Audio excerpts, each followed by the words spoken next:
Hello and welcome to this latest Racing Post Bloodstock Postcast. I'm Martin Stevens. I've got my colleague James Thomas here, and our guest this time is Bloodstock consultant Billy Jackson-Stops.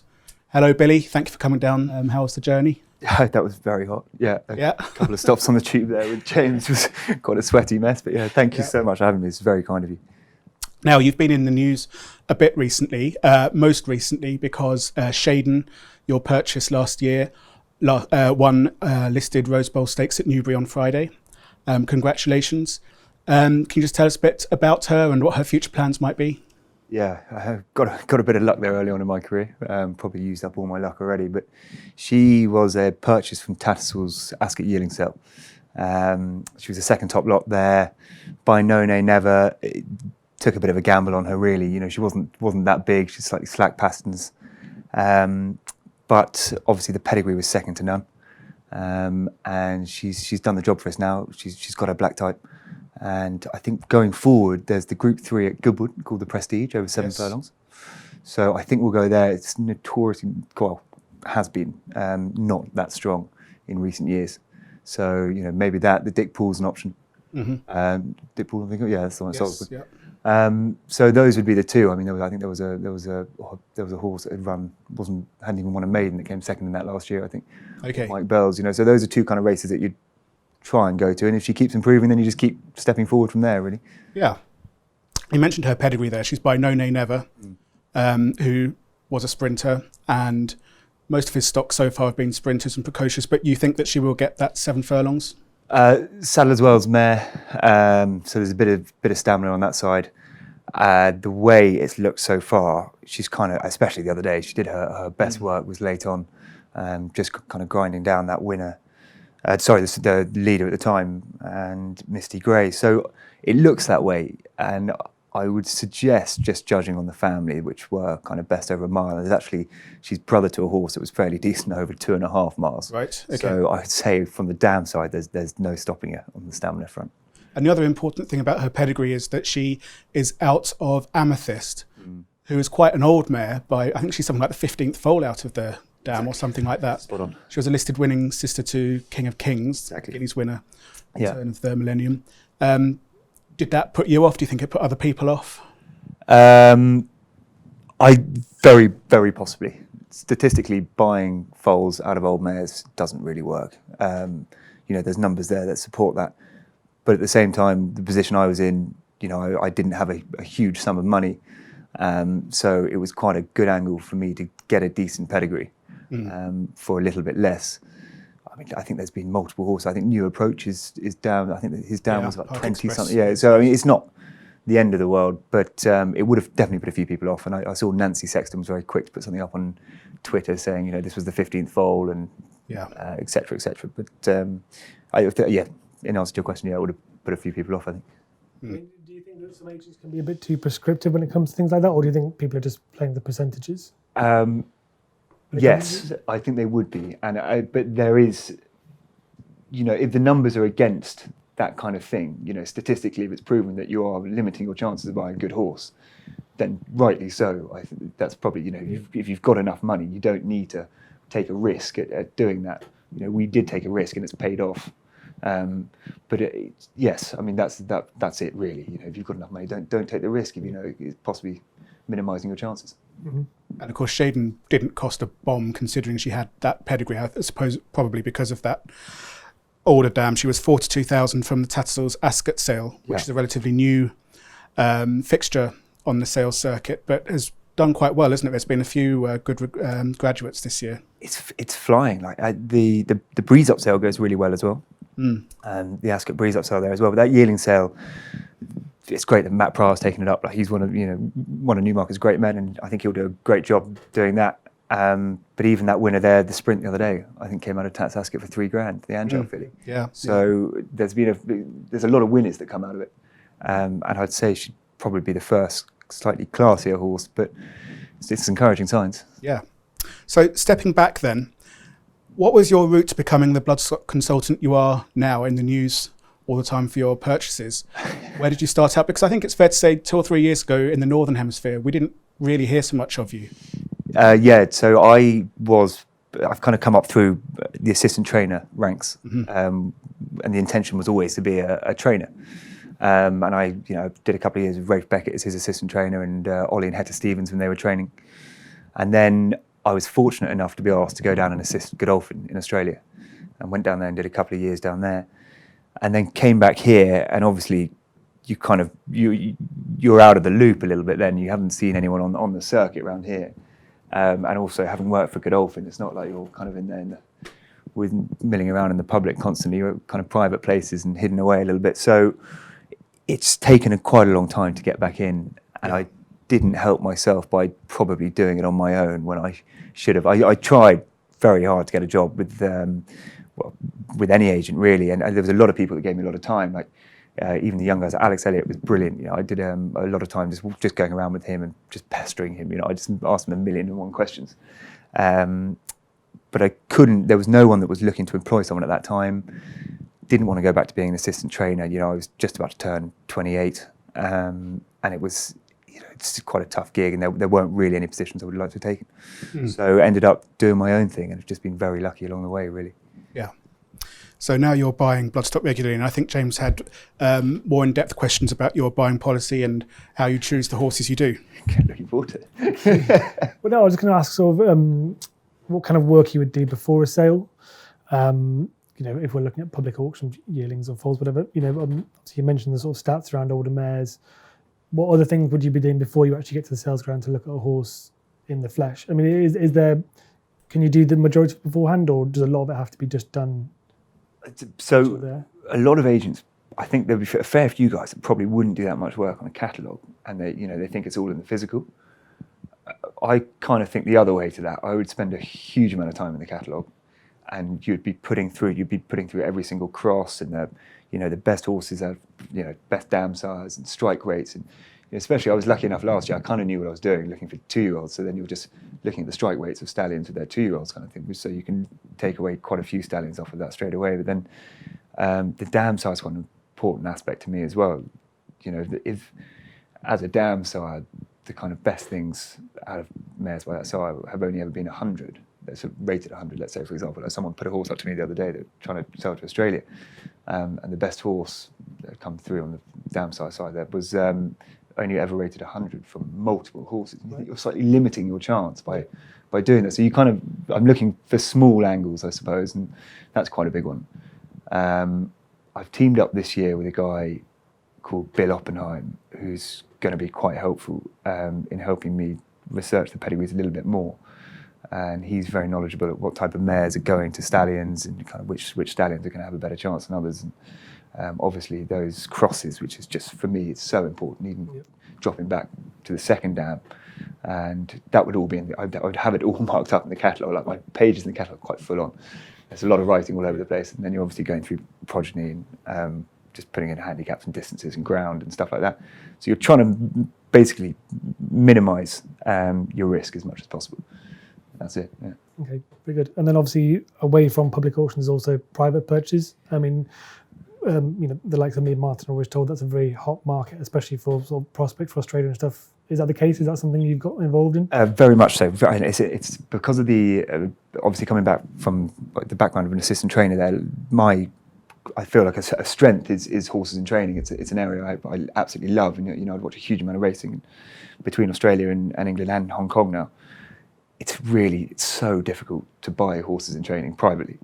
The moment you put a figure to someone, they think that if you're interested, then actually they can probably squeeze you for a bit more, and getting through the veterinary stage and getting these agreements done. I was very fortunate last year. I've been doing this on my own now for about 1.5 years, and bought my first horse privately last year called Future Score, who I bought out of a Pontefract maiden on a Sunday. And I think maybe I was fortunate enough that a couple of people probably missed it. And he went down to Australia, and he's kind of flying the flag for me down there now. He's gone through the ranks. And was he a Godolphin cast-off? He was a Godolphin cast-off, brought by Chris Dixon, and won first up for Chris. And he was out of assisted to Enki. Okay. And won a mile maiden, and had this kind of big staying pedigree and very late maturing. I think the dam won a Ace Azarwich trial, age 4 or something. So there was a bit of scope there that down the line he was going to go forward. Yeah. And he's done just that. And a couple of weeks ago, I think he won a 150 grand handicap there on the Saturday at Flemington. And he's got a big spring campaign lined up for Australia. So, Very good. you know, Who's he with down there? Matty Kamani. Okay, Brilliant. oh, very Yeah. So he's a lovely bloke. So yeah, I mean, little things like that. I mean, again, probably quite lucky, but I've been very fortunate that he's kind of going along, flying the flag down there for me, which is great. Another of your cross-hemisphere exploits that's put you in the news in the last year is your purchase of the Northern Hemisphere rights to stand Kuroshio. It's a very interesting story, Kuroshio, because he was a relatively obscure stallion when he shuttled up here, first of all, into Europe, over stud a few years ago, and only produced a very small first crop. That crop ran last year and completely surpassed expectations, had horses like Dunkerron and Dauphinia and Curious, who has now gone on this year to become a very progressive sprinter. So you bought him with the Northern Hemisphere rights last year, and you brought him to Clongiffen stud. And that's for Abdulaziz Al Rabban, the man who owns Shaden. So how's that got on?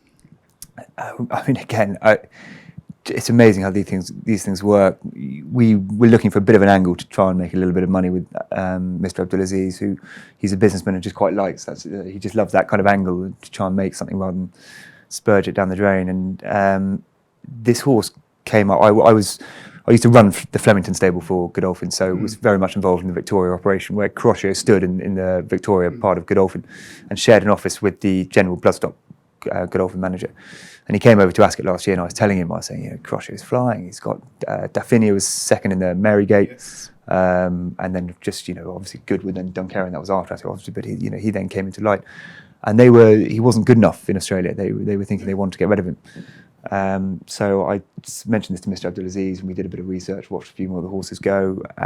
Obviously, the form of the St. Mary, of the Queen Mary last year, the Curious ran, it was unbelievable. And thought that she was going to come out and be quite good. And so we eventually got the deal done. I learnt from my mistakes with Spill the Beans that probably England is not the place for an Australian stallion. It's just not the quantity of brood mares here. So we went to Ireland, and it's worked incredibly well. He covered 113 mares, which is phenomenal. And that's we went through it the other day. Obviously, Kessar, Tally Ho, James Garfield, Rathbarry, Jungle Cat, all these new sires have gone to these big studs. He covered more than all of them. Yeah, it was just a hell of a feat. And all credit to Mihal Orlandi. He's an incredible. He's a genius talker, and he's a hell of a businessman. He got it done, and he knows all the right people. And I think we had the right horse, which was key. So it's worked very well. And from being obscure, do you now, when you talk to people in the industry, do they know who he is, and is there a buzz around him? Very much so. We sold a few breeding rights in him. The McCrackens came in, and Willie Pilkington, the Lynhams. These guys were all taken. And I think Willie Brett Jash. Some pretty serious breeders in Ireland came in and took a breeding right, and that's just phenomenal, really. He's going to get the support of their mares in year one, the support of their mares in year two. We did a deal there where your breeding right gets you 2 noms in year one, 2 in year two. So he's going to have a huge amount of horses coming through, which is going to give him every chance. And obviously Mr. Abdulaziz has supported him as well. So he's very much on the map now. And we'll just see how he progresses, really. Obviously, it's quite exciting to think 3 or 4 years down the line what could happen. But yeah. And are you going to add to your stallion portfolio, do you think? I'd love to. It's not easy. I feel like we got very lucky with Kuroshio. The situation came up. We had the finances behind us to do that, and kind of fell into Mihal, and the stars slightly aligned.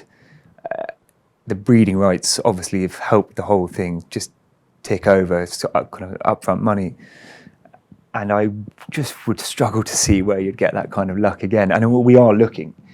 And it would be lovely to find something on the similar lines, but I would say now, you try and buy something out of training to go to stud now, something like Kotai Glory, who is another son of Exceed and Excel. I know Tally Ho paid a lot of money for a horse, so I just think it could be difficult. Yeah. But we are looking. And of course, with Kuroshio, you had a tangential boost this year when Anthony Van Dyke, who is out of Kuroshio's sister, spot on, won the Derby, which was amazing, really, that he just happened to gild this decision to bring him to our end. What about that? It is, like I say, the stars align with something. And we obviously bought Kuroshio knowing all of these things. We knew that Dunkerron was knocking around, we knew that Curious was knocking around, we knew that Anthony Van Dyke was going well. with the chance of being a Derby horse. But for these things to actually come off, it's just fantastic. So we've stood the horse in Ireland, and then suddenly, an Irish-bred horse that's so closely related to him goes and wins the Derby. It's a big boost for us. Yeah. Now, apart from Shaden and Kurosho, are there any other of your purchases that we should know about? I think you bought a yearling who won for Michael Bell this season, didn't you? Very cheap. Yeah, with a bit of help from Mike, to be honest. Bush Tucker Trial, Bungle in the Jungle, another son of Exceeding Excel, going very well at stud, actually. There you go. So, no, that was a 10 grand. That was Tats Ascot again, actually. Yeah, so doing a little bit of business out of there. He won a race. He's knocking around in nurseries.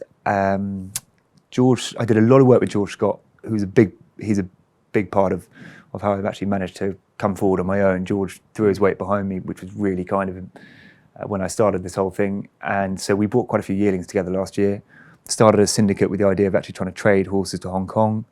One of the horses in the syndicate is called Dragon Command, and he won very nicely at Hamilton the other day. Had a bit of a bad luck there at York, but he'll go to the 7 furlong race at Goodwood, the nursery. And I don't know, he's going to be a 10, 12 to 1 shot, but he's going to be low in the weights, and he'll be a lot of fun. We've got a great team of guys that own him. And then after that, there's a few coming out. I bought quite a nice Australia colt from Tally Ho that David Simcock's got, unraced. He'll come out later in the year. And then a very nice Lope de Vega that George has got called Sarvan. Yes. He's doing some pretty good work on the gallops at the moment. Quite excited by him. So there's a few yearlings knocking around that are yet to come out, with some pretty exciting prospects anyway.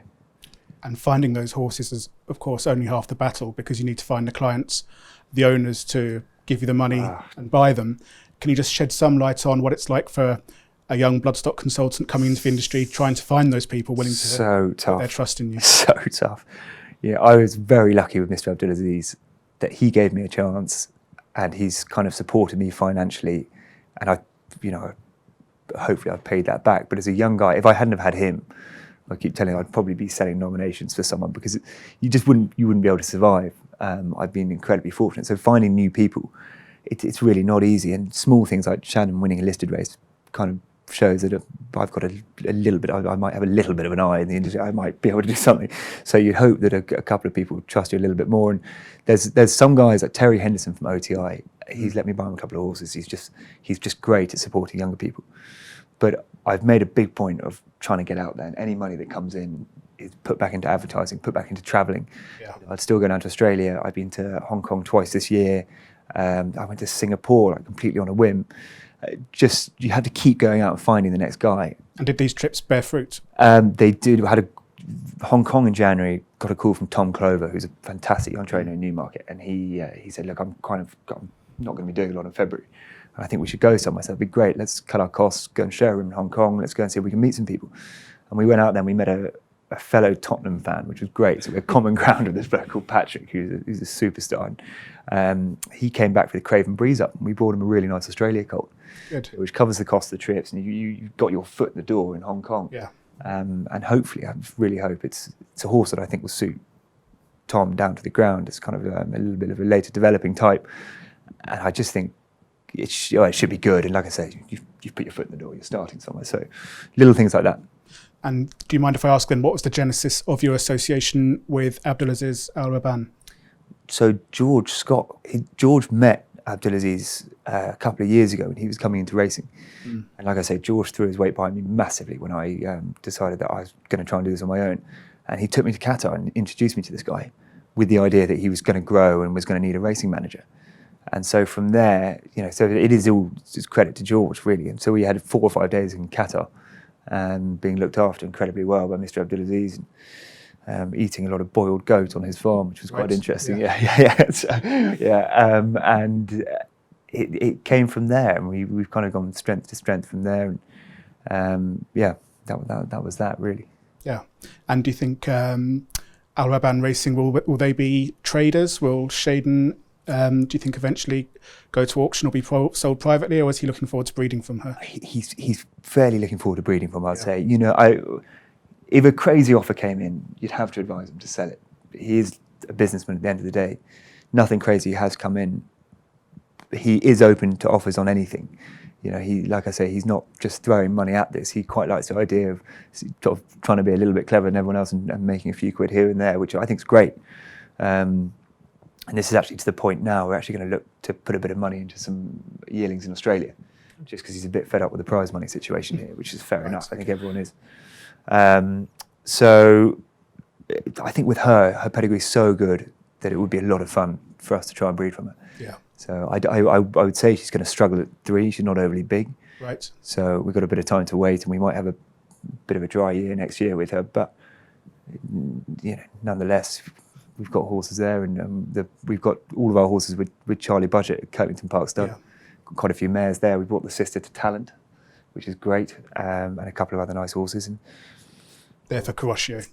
She actually did go to Carroccio, but if that pedigree keeps improving, which it has, obviously Talent on the page, and then King Power for the horse called King, the filly that she's now got her black type as well, so it's kind of an improving family. So might try and upgrade her at some point. Yeah, we'll see. Yeah.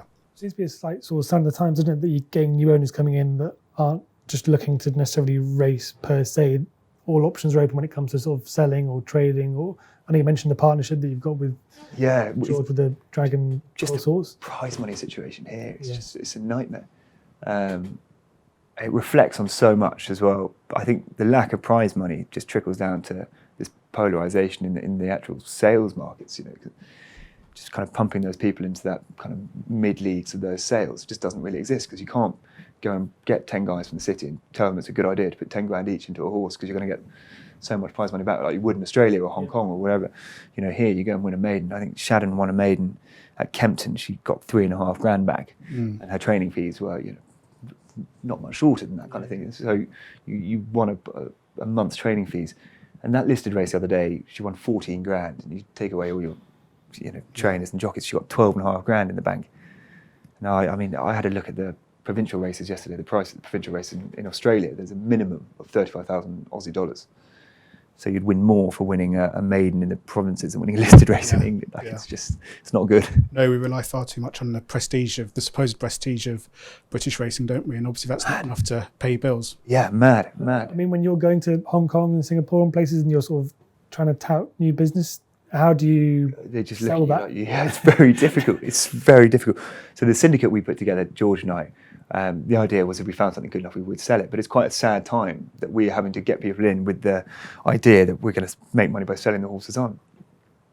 You'd love to be able to get it to a point here where you were running for kind of a minimum prize money, but it would be enough that if you won 1 or 2 races a year, you'd at least be covering the majority of your training fees. Yep. Whether we'll ever get to that point, I don't know. I mean, you're looking at the Reuben brothers just sucking money out of ARC at the moment. I spoke to Rafe Beckett about it the other day, and we were just talking about the media rights per horse, which is it's undisclosed, but it's about £1,000 per horse. And the racecourse is only obliged to put 33% of that back into the racing. And it just makes life very difficult. How do you then promote the sport to anyone? No one wants to go and throw money down the drain. Yeah. So, especially friends our age who we're trying to bring into horses, they just can't see the sense in it. Yeah. Well, on a brighter note, we're coming to the end of our postcast. So we thought we'd just look forward to the King George on Saturday, which looks like being a fantastic race, and tap into your brain cells and try and find out what you think of the race and who might win. We have Enable versus Crystal Ocean versus Anthony Van Dyke. Yeah. Who would be your pick at the prices? It looks like Enable's quite short, doesn't it? Yeah. Yeah. I think this morning she was 7-4 on, right, which is fairly lively, and Crystal Ocean's about 3-1. But as I mentioned to you outside, when they met in September, there was obviously an £8 difference between the two. I mean, she battered him, to be fair, but he just looks like a horse just coming into form, and quick ground doesn't bother him, doesn't bother her either. Yeah. They both got form at Ascot. But, only a £3 difference. He's absolutely flying at the moment. He's very similar form to last year. He had 3 wins on the bounce, 1 every month, went into this race and got done a neck. Mm-hmm. And he's done the same this year. He's had his 3 wins, 1 a month. He's had a good break. He'll come into the race, and I just reckon it's going to be super competitive. I'm not sure Anthony Van Dyke's quite good enough to be in the shake-up with those two, I don't think. Even with his... carrying 8-10, it's like the Derby was fairly suspect, I think, in terms of the form. Circus Maximus and Sovereign, but You're not supposed to say that when we're promoting Coroscio. He's a close relation. no, I know. This is it. He's got his Group 1. He's done it. But yeah. I would be tipping him to come third. I mean, it looks like they'll end up going flat out. It'd be one of those races. You're going to have probably have a pacemaker in there, just try and suck the sting out of those two good horses. And Anthony Van Dyke come late, and you've got Sallow in there that runs. That'll be on pace. And I would say it'll be difficult. But it's good to see a 3-year-old back in the race anyway. Yeah. I mean, Abel should win, shouldn't she, on the ratings? But you'd be scared throughout the race if you took 4 to 7. Like on that. The form line there with those two horses is magical. Now I know Magical got a bit of a suspect ride. Not suspect. Sorry, she was a bit unlucky at Ascot, and she lost to Crystal Ocean. She was there was a difference of a length and a quarter. And Abel's met Magical twice in the last 12 months, and there's only been 3/4 of length between them. And you just feel, there's a lot to suggest that it could be a lot tighter than everyone's saying. I think. Yeah. James, do you think there's anything in there to upset the big 3? Well, I don't know if it's a big 3. Is it a big 2? I mean, I'd be sort of with you in that. I think Anthony Van Dyke's got a good bit to find. I mean, the thing is, obviously, being a young horse, getting the weight allowance, he's sort of coming there on a slightly steeper upward curve than the other two, isn't he? But definitely, I mean, it's just, I think it's one of those where you don't have to try and find an angle to bet, do you? Just sort of sit back and enjoy. Hopefully enable and I hope so. Crystal Ocean go hammer and tongs from 8 furlongs out, and we'll find out who the best one is, I think.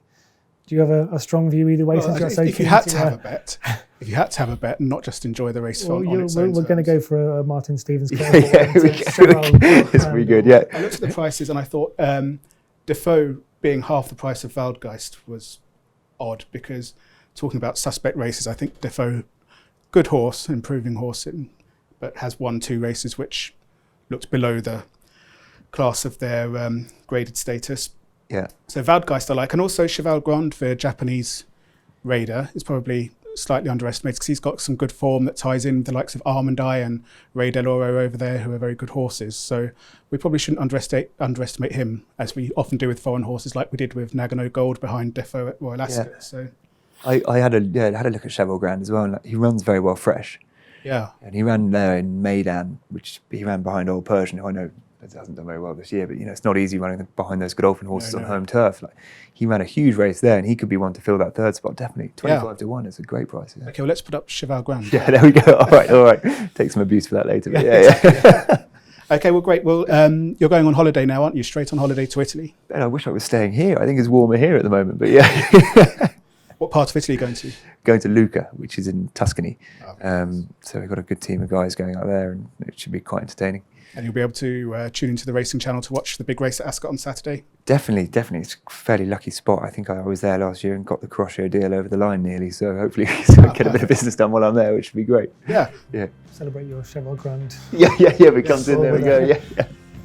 Perfect. Well, enjoy your holiday, and I hope everyone enjoys the hot weather, and we'll see you again on the next podcast.